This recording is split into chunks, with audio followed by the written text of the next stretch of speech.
now appearing on his thin face. "We're talking about the greatest discovery in human history, older than time itself." "We are talking about gold," Otto Zaug replied, laughing. "We are talking about wealth and power." Ricci tried to laugh, but the pain stopped him. "Gold? You mean the Ahnenerbe didn't tell you?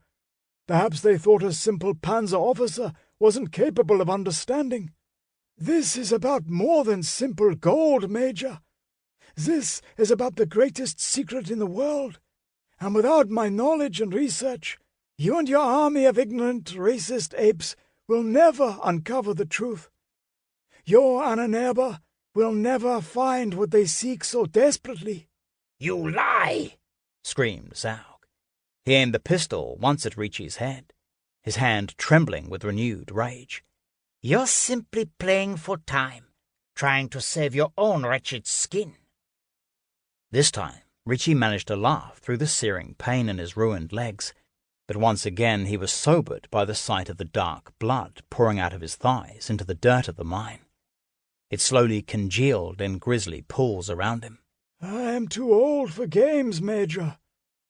"In all the months we've had you under surveillance, Dr. Ricci, I never took you for a fool. But now I begin to wonder." "You are the fool if you think you can control this power."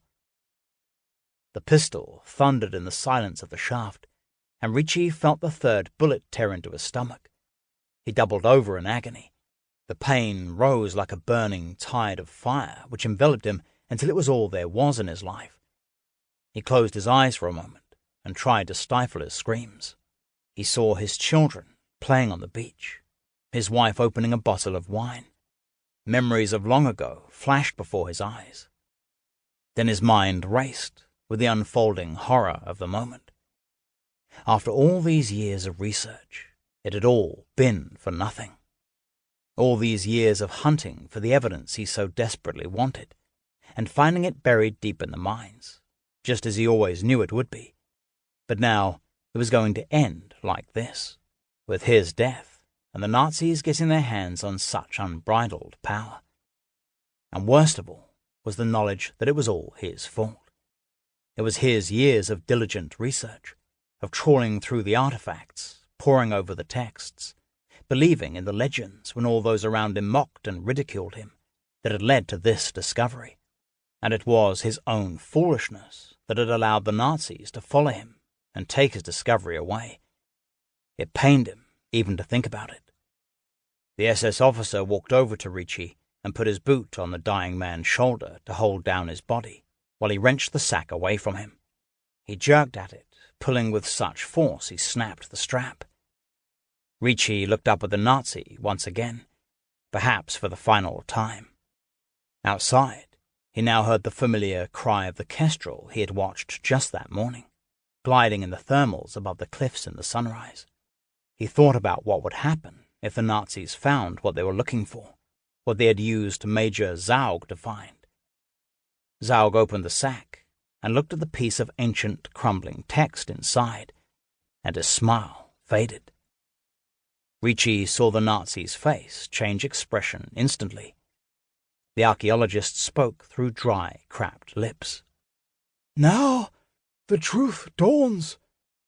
The Ahnenerbe lied to you. What you are looking at is evidence of something 1,000 times more powerful than mere gold. What you are looking at would give you the ultimate power over mankind, but only I can find it." Zaug looked down at Ricci, a greedy smile crossing his lean, unshaven face. "I think not, Dr. Ricci. You overestimate yourself, and you underestimate the Reich. If this is what you claim it is, then you are no longer necessary. Whatever this leads to, we do not need you." Ricci realized his blood pressure was dropping. He felt suddenly cold and clammy in the hot, dry air of the mine. Dizziness overtook him. Suddenly now, Zaug aimed the Mauser squarely at the elderly archaeologist's head and offered one final narcissistic smirk.